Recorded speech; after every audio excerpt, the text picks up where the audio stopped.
মরুভূমির প্রাণী হলেও প্রতি বছরই দেশের কিছু কিছু কোরবানির হাটে উটের দেখা পাওয়া যায়। এবারও সুলতান নামের একটি উট নজর কেড়েছে কুমিল্লার মানুষদের।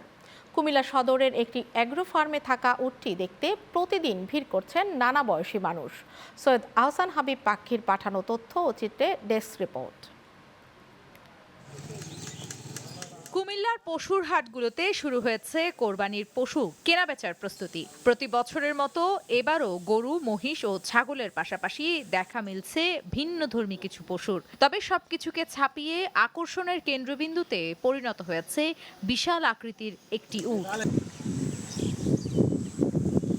কুমিল্লার সদর দক্ষিণ উপজেলার লক্ষ্মীপুর এলাকার খামারি জুয়েল আহমেদ জানান, প্রায় ২ মাস আগে ঢাকার এক ব্যবসায়ীর মাধ্যমে ভারতের রাজস্থান অঞ্চল থেকে ৬ বছর বয়সী উটটি আনা হয়। ২৬ কোরবানিকে কেন্দ্র করে মোটামুটি কিছু যে একটা সংগ্রহ রাখছি, যেটা মানে ওট আর মহিষের দিকে একটা আছে, গোয়াল আছে দুইটা, আর ষাঁড়গুলো আছে বড় বড়, ছোট আছে মোটামুটি এই।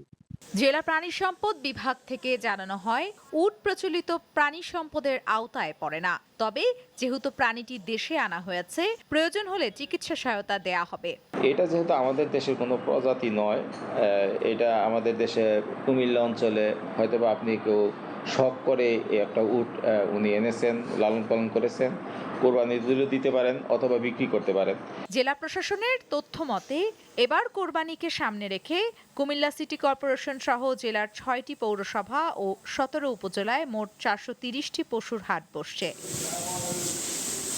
Namira Ahmed, channel 9 news desk.